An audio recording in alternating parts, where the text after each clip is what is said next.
नमस्कार, मैं हूं दीपक और आप देख रहे हैं डीएसके टॉक्स। आइए बात करते हैं बिग बॉस 17 के ग्रैंड फिनाले एपिसोड की, जिसमें कि मुन्नी बदनाम जो है वो जीत गया है। जीत गया या जिताया गया, ये एक डिबेट का विषय हो सकता है, लेकिन कल ग्रैंड फिनाले एपिसोड में जो कुछ हुआ है इसके बारे में तो इस सीजन के स्टार्ट में, इनफैक्ट जब मुन्नी बदनाम घर के अंदर घुसा भी नहीं था तभी सलमान खान ने बोल दिया था कि दुआ करना मुन्नी बदनाम कि ग्रैंड फिनाले एपिसोड में तुम्हारा हाथ मेरे हाथ में हो और फिर मैं बोलूँ हाँ विनर मुन्नी बदनाम है। तो भाई कल तो आपको वही सब देखने को मिला जो कि ग्रैंड प्रीमियर एपिसोड में सलमान ने कहा था, लेकिन फिर भी कोई भी बिग बॉस को स्क्रिप्टेड या फिर प्री प्लान्ड या फिर डे वन से फिक्स होता है ऐसा कुछ नहीं बोलेगा। आपने तो बस एक ही रट्टा लगाना है कि बिग बॉस एक रियलिटी शो है, यहाँ पर जो भी होता है जनता की मर्जी से होता है। फिर भले ही मेकर शो में अपनी मर्जी थोपते हों, जैसे कि वो मुन्नी बदनाम को जो वोट में टक्कर दे सकता था ब्रो सेना का मुखिया, उसे बगैर किसी नॉमिनेशन में लाए डायरेक्ट बाहर भगा दिया। वो ऐश्वर्या कहे या फिर वो करके एक और कोई था जिसका नाम मुझे याद नहीं आ रहा है, कोई था नवीद करके, मतलब ऐसे 2-4 एलिमिनेशन आपने देखे जो जनता के वोट से नहीं होते, लेकिन फिर भी जैसे कि सलमान और मेकर्स एक नैरेटिव चलाते हैं कि जो होता है जनता की मर्जी से होता है, तो जो विनर बना है शो में वो भी जनता की मर्जी से बना है, ऐसा एक नैरेटिव चिपकाया जाएगा। जबकि अगर आप अब पीछे पलट करके देखेंगे तो सीजन आधे से थोड़ा ज़्यादा ही हुआ था। मुन्नी बदनाम जो फ्लैट लाइन में चल रहा था, ठीक है, और इधर सैटरडे को सलमान खान बोलते हैं कि ये दुखड़ा रोने वाला शो नहीं है, तुम एक फ्लैट लाइन में चल रहे हो, कतई बोरिंग बन चुके हो। सैटरडे को ये सब बातें होती है, मंडे एपिसोड में आयशा आ जाती है और ये फ्लैट लाइन में चलने वाला मुन्नी बदनाम सडनली ये जो शो था वो उसके इर्द गिर्द घूमने लगता है। वहीं अंकिता को लगता है कि यार सारी जो फुटेज है वो तो मुन्नी बदनाम और आयशा के अकाउंट में जा रही है, तो हम क्या करें। तो ये अंकिता भी कूद पड़ी, विक्की विकी तू जा, विकी ये विकी वो। अंकिता लोखंडे जो कि टीवी इंडस्ट्री का एक काफ़ी बड़ा नाम है और भयंकर घमंड में थी। इनफैक्ट जिस तरह से सलमान खान ने एक नैरेटिव चलाया था मुन्नी बदनाम की फ्लैट लाइन को एकदम इंटरेस्टिंग बनाने के लिए जो मुहिम छेड़ी थी सलमान खान ने वही मुहिम जो है वो अंकिता लोखंडे के लिए भी छेड़ी थी। और अंकिता के लिए तो पिछले 2-3 वीक से जो नैरेटिव चिपकाया था, जहाँ पर अंकिता को सही और अंकिता की फैमिली, अंकिता के साथ सबको गलत दिखाया था, तो एक चीज़ जो आपको यहाँ पर समझनी चाहिए कि मेकर्स जो थे उन्होंने भर भर के कोशिश करी अंकिता और मुन्नी बदनाम को टॉप 2 में लाने की। और हालांकि जो मेरा प्रेडिक्शन है इस साल का वो तो गलत हो गया, लेकिन वो 50% ही गलत हुआ है, क्योंकि मेरे प्रेडिक्शन में डे 1 से मुन्नी बदनाम और अंकिता जो है वो टॉप 2 में डे 1 से थे। हालांकि मैंने और भी बातें करी कि भाई ये भी हो सकता है वो भी हो सकता है, लेकिन जो मेरा अल्टीमेट प्रेडिक्शन था उस पर मैं अड़िग रहा और वो प्रेडिक्शन यही था कि भाई टॉप 2 में मुन्नी बदनाम वर्सेस अंकिता होगा। एंड अगर आप वो जो करण जौहर वाला वीकेंड का वार था और उसके बाद सलमान का वीकेंड का वार, अगर आप उसे ध्यान से देखें तो आप महसूस करेंगे कि मेकर्स भी एक नैरेटिव चिपका रहे थे कि कैसे भी करके अंकिता को टॉप 2 में लाया जाए, साम दाम दंड भेद करके। बट अंकिता लोखंडे मैच कहाँ पर हारी पता है आपको? अंकिता लोखंडे मैच वहीं पर हार गई जब अंकिता की मम्मी आई और उनकी मम्मी ने आकर के अंकिता को जो सारी बातें बताई, उसके बाद तो अंकिता एकदम सेल्फ डिस्ट्रक्शन वाले मोड में चली गई और अपने पैरों पर इतनी सारी कुल्हाड़ियां मारी उसने, जिसका फायदा मिल गया है चोमू कुमार को। अब चोमू कुमार मित्रों, जो कि हिंसा करने की जुर्म की वजह से बाहर गया था, लेकिन वो अंदर आया तो सोशल मीडिया पे लोग लग गए hero hero hero hero, just because कि सलमान खान ने एक चूतिया मेट एक स्टेटमेंट दे दिया था कि वो जो थप्पड़ पड़ा था ना वो ऐसा था जैसे हीरो उठ करके मारता है। तो कुछ लोगों ने उसे विनर, कुछ लोगों ने उसे हीरो करार दे दिया। यही नहीं मित्रों, इस चोमू कुमार को शायद एक हिंट मिल गई थी कि एल्विश आर्मी उसे सपोर्ट कर रही है। अरे एल्विश आर्मी से हमें याद आया मित्रों, हमने आई थिंक 3-4 वीक पहले कहा भी था कि ग्रैंड फिनाले हो जाने दो, फिर हम कुछ बातें करेंगे आपके सामने ये वोट और इन सारी चीज़ों के बारे में। वैसे ये वोटिंग कितनी मैटर करती है, कितनी मैटर नहीं करती है, इसके बारे में ये जो मुन्नी बदनाम की जो बिस्तरा पार्टनर थी लॉकअप में, उसने एक इंटरव्यू में कहा था कि लॉकअप में सबसे ज़्यादा वोट उसको आते थे, लेकिन मेकर्स ने क्या बोला कि तुम छोटी हो, अभी तुम्हारा करियर बहुत लंबा जाएगा, इसलिए तुम हट जाओ। मुन्नी बदनाम को ट्रॉफी पकड़ा दी थी लॉकअप में। और बिग बॉस 17 में आपने देखा कि वोटिंग में क्लैश हो सकता था, क्योंकि ब्रो सेना का मुखिया, उसको भी एकदम ज़बरदस्त कल्ट फैन फॉलोइंग उसकी भी, तो भाई क्या पता ज़्यादा वोट उसका आ गए तो फिर मुन्नी बदनाम की जीत को जस्टिफाई कैसे करेंगे। तो कैसे एक प्लान के तहत मुन्नी बदनाम को आगे बढ़ाने के लिए ये ब्रो सेना का जो मुखिया था इसका रास्ता बीच में ही ब्लॉक कर दिया गया, इसे बाहर फेंक दिया गया। अब आयरनी की बात यह है कि ये ब्रो सेना का मुखिया, इसकी ब्रो सेना और एल्विश आर्मी मिल करके चोमू कुमार को कर रहे थे सपोर्ट। और जैसा कि एक आपको तो पता ही है कि हर सीज़न में क्या होता है, आखिरी के 15 मिनट में अब लाइव वोटिंग होगी। तो वो लाइव वोटिंग जिसमें कि बिग बॉस ओटीटी सीजन 2 का जो विनर है एलविश यादव, जिसने कि क्लेम करा था कि उसे 15 मिनट की लाइव वोटिंग में 280 मिलियन वोट्स आए थे। कुछ भी। हालांकि मैंने तब भी इस बात के ऊपर एक प्रश्न चिन्ह खड़ा करा था कि भाई 15 मिनट में 280 मिलियन वोट्स कैसे आ सकते हैं। भाई इतना अगर हैवी ट्रैफिक आएगा तो बड़ी से बड़ी ऐप भी क्रैश कर जाएगी। लेकिन फिर भी लोगों ने आर्ग्यूमेंट करे कि नहीं नहीं भाई ये प्रैक्टिकली पॉसिबल है। अगर ये चीज़ प्रैक्टिकली पॉसिबल है, एल्विश आर्मी में इतना दम है, तो इस बार इस चोमू कुमार के लिए तो एक नहीं दो आर्मी थी, ब्रो सेना भी थी और ये एल्विश आर्मी भी थी। तो ये 2 आर्मी मिल करके 280 मिलियन वोट नहीं ला पाए क्या? इन 2 आर्मीज के ऊपर मुनव्वर की डोंगरी की जनता भारी पड़ गई। भैया ऐसा है कि ये जो 15 मिनट की लाइव वोटिंग थी, इस 15 मिनट की लाइव वोटिंग ने बहुत सारे लोगों के जो क्लेम थे, दावे थे ना, उनके परखच्चे उड़ा दिए कि 15 मिनट में 280 मिलियन वोट, ये वोट वो वोट। जबकि मेरा तो एक ही फलसफा है और सीज़न के स्टार्ट से एक ही चीज़ मैं हमेशा आपके सामने रखता हूँ कि चीज़ें वेल प्लान्ड होती हैं, एक स्क्रिप्ट फॉलो की जाती है, एक फ्लो बनाया जाता है और उस फ्लो में मेकर्स जो रहते हैं वो अपने हिसाब से चीज़ों को कंट्रोल करते हैं। लेकिन बाहर बैठे फैंस को लगता है कि नहीं नहीं नहीं नहीं नहीं नहीं नहीं नहीं नहीं नहीं हमारे वोट। इस सीज़न में जब विकी जैन की फैमिली और उसकी माँ को ड्रैग किया सलमान खान ने, तो मैंने एक आपके सामने एक तस्वीर भी दिखाई थी कि यार फेम सक्सेस जो रहता है ना, वो एक बड़ी कीमत मांगता है आपको फेम देने के बदले में। ये तो पक्का था इस सीज़न के स्टार्ट से ही कि मुन्नी बदनाम जो है वो टॉप 2 में है, बाय डिफ़ॉल्ट है। लेकिन उसकी जर्नी को इंटरेस्टिंग बनाने के लिए, उस फ्लैट लाइन को इंटरेस्टिंग बनाने के लिए आयशा आती है, बाहर की बातें लाती है, नाज़िला भी आती है सोशल मीडिया पर अपने अतरंगी रिएक्शंस लेकर के। तो ये सारी चीज़ें जब ये आयशा आई थी तब भी मैंने कहा था कि ये एक परफेक्ट प्लान का हिस्सा लग रहा है। वो आयशा से इंटरव्यूज़ दिलवाए गए, उन इंटरव्यूज़ को वायरल करवाया गया, फिर आयशा को अंदर भेजा गया।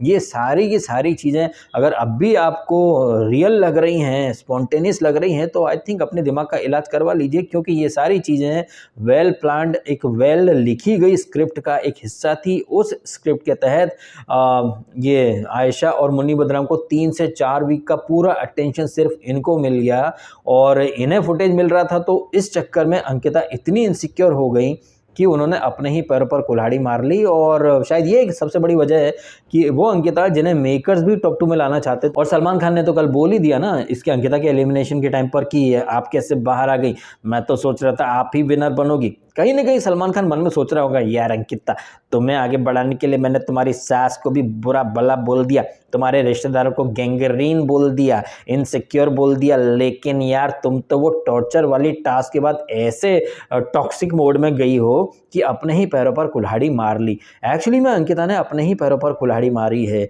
वो जो टॉर्चर वाली टास्क थी ना, वहीं पर अंकिता जो है वो अपना गेम हार चुकी थी। क्योंकि एक तरफ तो ये अंकिता मुन्ना फट्टू मुन्ना तो फट्टू काय मुन्ना फट्टू मुन्ना, विकी मेरे को टास्क करनी थी, Vicky I wanted to do the task. हाँ, टास्क अगर आपको करनी थी ना मैडम, तो आपको मसाले नहीं छुपाने थे, आपको ये बकेट वगैरह ऊपर नहीं फेंकनी थी। अगर आप टास्क करती, आप खुद सोचिए, अगर ये विकी की टीम टास्क करती और अगर विकी की टीम ये टास्क जीत जाती तो समीकरण क्या होते भाई साहब।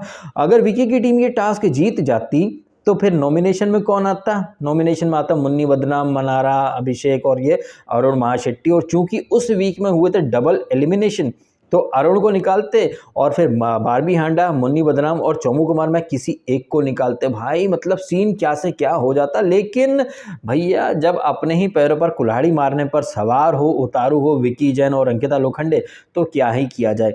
अब अगर घर पर बैठ कर के ये अंकिता लोखंडे या ईशा मालवीय या विकी जैन थोड़ा सा अगर पीछे पलट करके देखेंगे तो एक से बढ़कर एक ब्लंडर करे हैं अंकिता और इन लोगों ने। ये मुन्नी बदनाम जो कि लॉकअप में भी ऐसे ही खेला था, वहाँ पर भी झुंड में चलता था, वहाँ पर भी लड़कियाँ थी, उन्हें यूज़ करता था, मैनिपुलेट करता था, मीठी मीठी बातों में लाता था उन्हें, वहाँ पर भी दुखड़ा सुनाया करता था। और आपने मेरे रिव्यू के थ्रू तो देख ही लिया होगा कि इस सीज़न में मैं इतना कोई खास इंटरेस्ट ले भी नहीं रहा था। इनफैक्ट कल जो ग्रैंड फिनाले एपिसोड था मैंने तो देखा भी नहीं है, क्योंकि मुझे पता था यार कि ये मुन्नी बदनाम को आगे लेकर के आने वाले हैं और मैं अपने ही हाथों से वो बात क्यों लिखूं या अपने ही मुंह से वो बात क्यों कह दूं जिसको कि मैं खुद पसंद नहीं करता हूं। ये जो ट्रॉफी आई थी, ट्रॉफी में मीनारें दिख रही थी, मैंने कहा 4 मीनार है, जबकि अंदर ही अंदर मैं भी जानता था, मेरी अंतरात्मा भी कह रही थी कि भाई ये जो है ये डोंगरी के लिए ट्रॉफी को डिज़ाइन किया गया है। और आपकी ये जो फिनाले में जो ड्रेस थी, आपने कभी नहीं देखा होगा मुन्नी बदनाम ने पूरे सीजन में गले में इतनी मोटी चेन डाली हो, लेकिन ये चेन और फिर ये जो ट्रॉफी में जो है ये क्या डायमंड शेप का कुछ लगा ऊपर, इतनी सारी चीज़ें देखकर तो कोई बच्चा भी कह देता कि भाई साहब ये जो ट्रॉफी है ये कहाँ जाएगी या फिनाले का जो रिजल्ट है वो किस डायरेक्शन में जाएगा। बट एक चीज़ जिसके ऊपर मेरा ध्यान कुछ ज़्यादा था वो था इस सीज़न की थीम। सीज़न की थीम क्या थी? दिल, दिमाग और दम।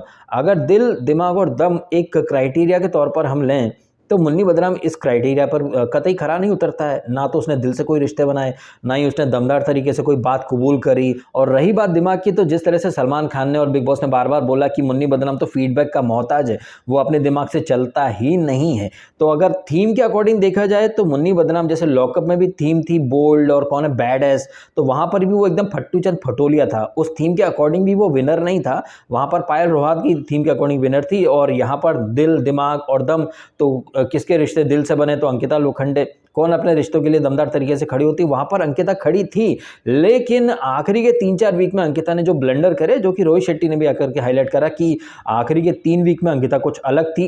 यही वो मोमेंट था जब वो टॉक्सिक अंदाज दिखाया, टॉर्चर वाली टास्क के बाद दूसरे को फट्टू बोलना, जबकि खुद फट के फ्लावर हो गई थी। तो वहीं से अंकिता का सफ़र टाटा बाय बाय ख़त्म और चोमू कुमार ने वहाँ पर अंकिता की जगह ले ली। ये चोमू कुमार, जिसे कि बाहर एल्विश आर्मी और ब्रो सेना का भी सपोर्ट था, इतना हैवी भारी भरकम सपोर्ट होने के बावजूद वो बंदा नहीं जीत पाया। क्यों नहीं जीत पाया? क्योंकि मेकर्स उसे जिताना ही नहीं चाहते थे। लेकिन हाँ, मेकर्स की लिस्ट में वो फाइनलिस्ट था, तभी तो सलमान खान ने कहा था समर्थ को कि तुमने प्लान बनाया और एक फाइनलिस्ट को शो से बाहर कर दिया, ऐसा थोड़ी चलेगा। अभिषेक आजा, मैं तुझे भेजता हूँ। और अभिषेक, मैं ऐसा नहीं हूँ, मुझे माफ़ कर दीजिए, मैं ऐसा नहीं हूँ, अंदर आने के बाद मैं तो ऐसा ही हूँ, मैं तो ऐसा ही हूँ, मैं तो ऐसा ही हूँ।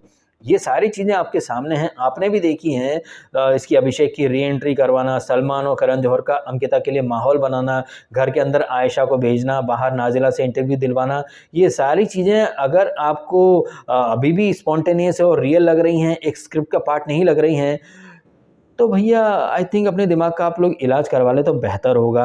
मुन्नी बदनाम को वोट के मामले में सिर्फ ब्रो सेना का मुखिया टक्कर दे सकता था, लेकिन ब्रो सेना के मुखिया को इस कदर जलील करके बाहर फेंक दिया गया। ये किस लिए किया गया भाई साहब? ये इसीलिए किया गया क्योंकि वो मुन्नी बदनाम को किसी तरह का तगड़ा मुकाबला देना ही नहीं चाहते थे वोटिंग के मामले में।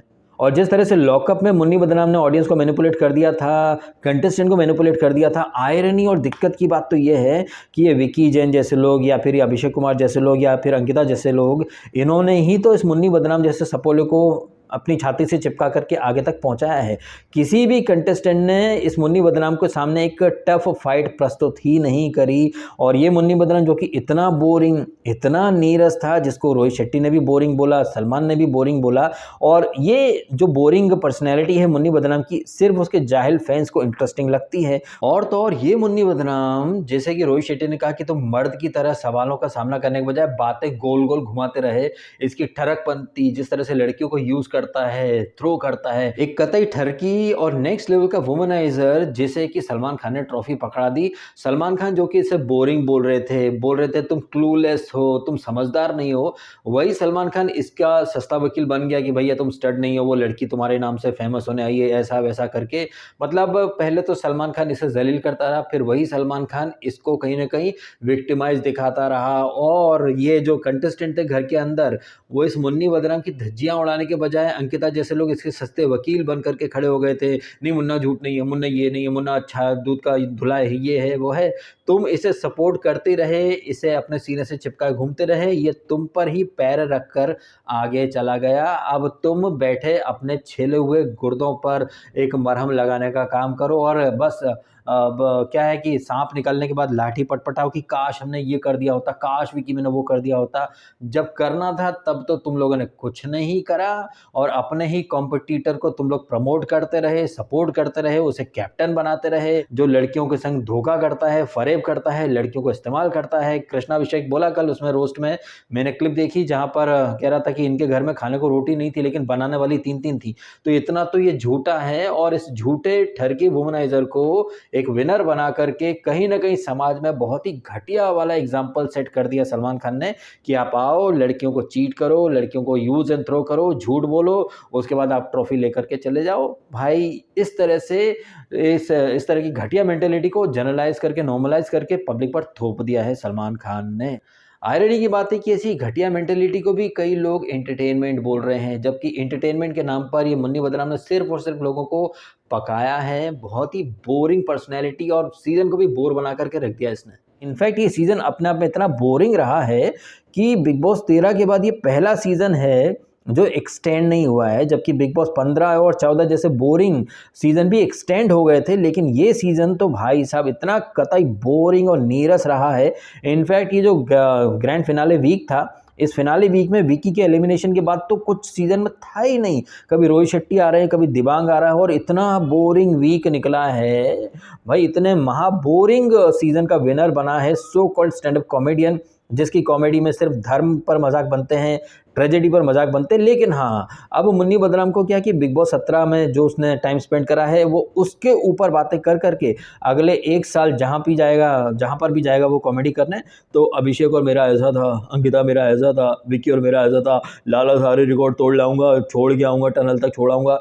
तो वो इन डायलॉग्स के थ्रू 1 साल तक कॉमेडी वगैरह करेगा, फिर अगला सीजन आ जाएगा। और वैसे भी एक हिस्ट्री रही है कि बिग बॉस के जो भी विनर्स हैं वो कोई बहुत आगे तक तो नहीं जा पाते हैं। पहले किचन से रास्ता निकलता था ट्रॉफी का, और किचन में खड़े होकर के झगड़ा करने वाली या फिर किचन के थ्रू ट्रॉफी तक पहुंचने वाली जितनी भी अदाकाराएं हैं, कोई हलवा बना रही है तो कोई हाई एंजल्स, तो कोई घर पर अपने बच्चों को दूध पिला रही है। उसी तरह से ये मुन्नी बदनाम जो यहाँ पर फिक्स्ड विनर था डे 1 से, वो भी मतलब 1 साल के आसपास का ही उसको फेम मिलेगा। उसके बाद आपको दिख जाएगा मोदी को गाली देते हुए, इधर गाली देते हुए, स्टैंड अप कॉमेडी में धर्म का मजाक बनाते हुए, और वो धर्म का मजाक बनाएगा और कुछ हिंदू जो हैं वो ऐसे अधर्मी को सपोर्ट भी करेंगे। अधर्मी से मुझे याद आया भाई, ये फडणवीस, देवेंद्र फडणवीस का भतीजा, बताइए फडणवीस जो हैं वो हिंदुत्व की बातें करते हैं, जय श्री राम के नारे लगाते हैं।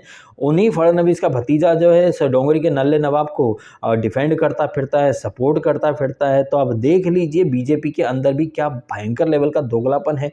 चाचा जो है वो हिंदुत्व की वकालत करते हैं, वहीं भतीजा जो है वो एंटी हिंदू एलिमेंट यानी कि मुन्ना जिहादी को सपोर्ट करता फिरता है। आई थिंक यहाँ पर बीजेपी वाले भी एक गेम खेल रहे थे, पता नहीं क्यों।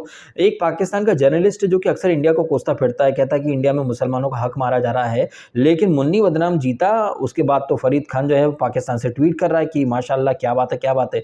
पता नहीं क्यों यार, मेरे को यहाँ पर एक बहुत बड़ा वाला गेम दिखाई दे रहा है। स्पेशली जो इस्लामिक नेशन है या जो वेस्टर्न कंट्रीज हैं जो कहते फिरते ना कि भारत में मुसलमान डरा हुआ है, खतरे में है, जबकि कितने डरे हुए हैं ये तो आपने मीरा रोड में देख ही लिया था। मीरा रोड में एक मुस्लिम का वीडियो आता है, वो कहता है कि तुम्हारा राम यहाँ पर है क्या। आप यकीन मानिए जिस तरह का स्टेटमेंट मीरा रोड में उस एक मुस्लिम ने दिया था, ऐसा स्टेटमेंट कोई हिंदू दे देता ना तो भाई सीधे सर तन से जुदा के फतवे आने लगते कि भाई गला काट दो, ये काट दो, वो काट दो। बट जिस तरह से मुन्नी बदनाम को यहाँ पर ट्रॉफी दी गई है, पूरे वर्ल्ड में ना एक स्टेटमेंट गया कि देखो भाई साहब, एक तरफ दुनिया के लोग कहते हैं कि भारत में मुसलमानों का हक मारा जा रहा है, जबकि एक मुसलमान युवक जो है वो एक के बाद एक रियलिटी शो जीतता चला जा रहा है, उसे इतना ज़्यादा प्यार मिल रहा है, उसे बहुत सारे पैसे मिल रहे हैं। तो कहीं ना कहीं एक लार्जर पर्सपेक्टिव से देखें तो एक तीर से कई शिकार भी करे हैं यहाँ पर।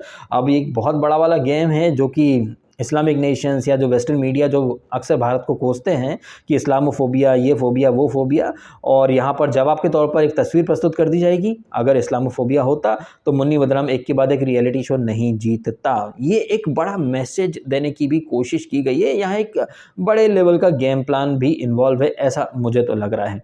आप कमेंट करके बताइएगा जिस तरह से यहाँ पर ये सारी चीज़ें गई हैं, सीज़न के स्टार्ट में ही सलमान खान ने बोल दिया, फिर सारी चीज़ें बिल्कुल वैसे गई हैं। मुन्नी बदनाम की जो ट्रॉफी विनिंग है इसे जस्टिफाई करने के लिए आयशा आती है। सब जो कंटेस्टेंट थे उन्होंने अपने अपने रोल शिद्दत से निभाए हैं। बस एंड में अंकिता लोखंडे को ज़्यादा ओवर एक्टिंग के चक्कर में अपने ही पैरों पर कुल्हाड़ी मार बैठी और बारबी हांडा से पहले ही एलिमिनेट हो गई।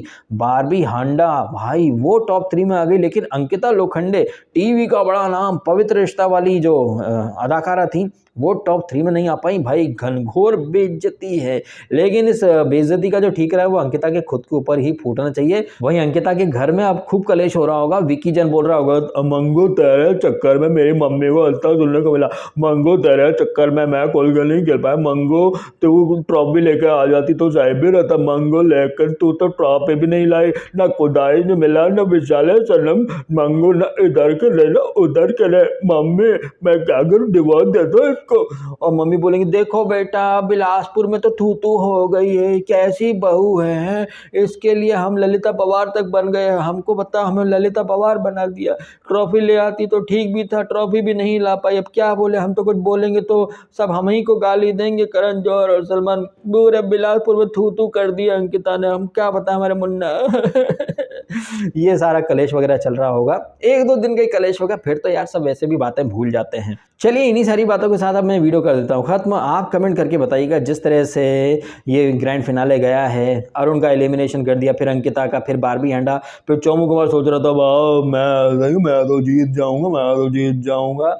एक्चुअली मैं टॉप 2 में अंकिता और मुन्नी थे, ये अंकिता के ब्लेंडर की वजह से अभिषेक आ गया है और फिर जो होना था वो तो हो ही गया है, क्योंकि इतनी सारी बेइज्जती, इतने सारी जो धज्जियाँ उड़ाई थी इस मुन्नी बदनाम की, वो एक प्लान के तहत ही उड़ाई गई थी। इतना आपको सुनाया, आपकी पर्सनल लाइफ की धज्जियाँ उड़ाई, बदले में भाई ये ट्रॉफी वो भी आपके बर्थडे के दिन।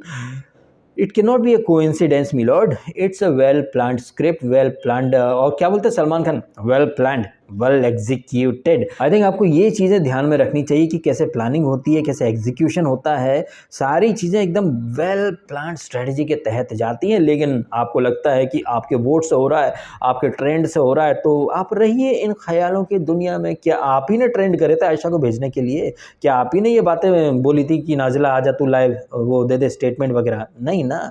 जैसे पीछे के सीज़न में वो हिंदी की गाली MC छपरी वो जीत गया था, और आप एक ज़बरदस्त कनेक्शन देखें, पिछले साल MC स्टैन जब जीता तो वहाँ पर उसे रिसीव करने के लिए ये अंग्रेज़ी की गाली पहुँच गई थी MF, ठीक है। अब इस साल MF जीते, उसके पहले हिंदी की गाली और शहादत वगैरह सब पहुँच गए। कई लोग कह रहे हैं कि ये MC स्टैन और छपरी जो गैंग थी उन्होंने धमकी दी थी कि मुन्नी बदनाम को जिता दो नहीं तो आग लगा देंगे ये वो। अरे भाई ये सब चूतिया मेटिक बातें होती हैं, वहाँ सिक्योरिटी अच्छी खासी रहती है, ऐसा कुछ नहीं हो सकता। ये लोग उसे एक ग्रैंड वेलकम देने गए थे, क्योंकि पिछले सीजन में ये मुन्नी बदनाम गया था ना ग्रैंड वेलकम और बढ़िया तरीके से रिसीव करने के लिए MC स्टैन को। तो इस बार क्या था ना भैया, हिंदी की गाली जो है वो पिछले साल का फेवर रिटर्न करने के लिए अंग्रेजी की गाली का वेलकम करने के लिए पहुंच गई थी। अब आने वाले सीजन में क्या होगा भाई साहब, ऐसा एक छपरी जिसकी भयंकर तादाद में ऑडियंस होगी, वो शो में कुछ नहीं करेगा, सोता रहेगा, रोता रहेगा, अब मिले रोते रोते सोते सोते ट्रॉफी ले जाएगा छपरी,